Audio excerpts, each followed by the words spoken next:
சில அறிஞர்கள் உலகத்துல வந்தாங்க. சார்லஸ் டார்வின் அப்படின்னு சொல்லி ஒரு அறிஞர் வந்தார். அவர் என்ன சொன்னாரு? மனிதர்களை என்ன சொன்னாரு? குரங்கிலிருந்து வந்தான் என்று சொன்னார். மனிதன் குரங்கிலிருந்து வந்தான், குரங்கிலிருந்து தோன்றினான் என்று சொல்லிவிட்டு சென்றான். மெக்டூவல்ஸ் என்று ஒரு அறிஞன் வந்தான். அவன் சொன்னா மனிதன் ஒரு மிருகம், மனிதன் என்பவன் அவன் ஒரு மிருகமாக இருக்கிறான், உணர்ச்சிகளின் ஒட்டுமொத்த உறைவிடமாக இருக்கிறான். அந்த அறிஞன் சொல்லிட்டு போனான்.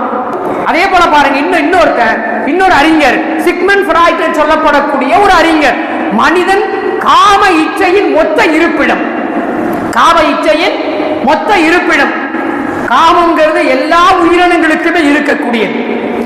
ஊர்வன, பரப்பன, நீந்துவன அப்படின்னு சொல்லி எல்லாவற்றிற்குமே அந்த உணர்வுகளை அல்லாஹ் வச்சிருக்கிறான், அந்த விஷயத்தை கொடுத்து வச்சிருக்கிறான். ஆனா இந்த அறிஞர் சொல்லுகிறார், யாரு? சிக்மண்ட் ஃப்ராய்ட் சொல்லப்படக்கூடிய அறிஞர் சொல்லுகிறார், மனிதன் காம இச்சையினுடைய மொத்த இருப்பிடமாக இருக்கிறான் என்று சொல்லிவிட்டு சென்றான்.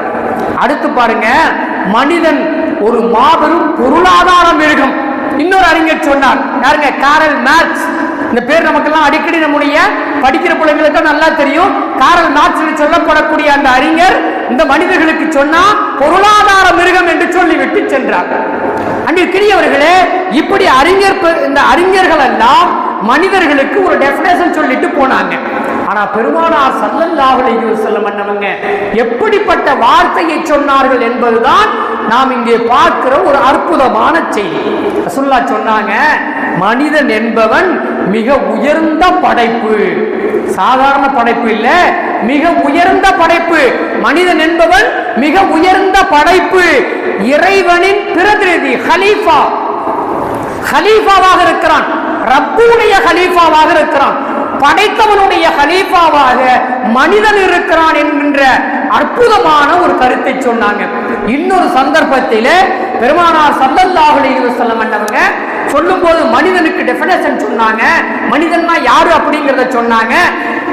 மஆதின், அன்னாசு மஆதின், மனிதர் என்பவர்கள் எல்லாம் சுரங்கங்கள்.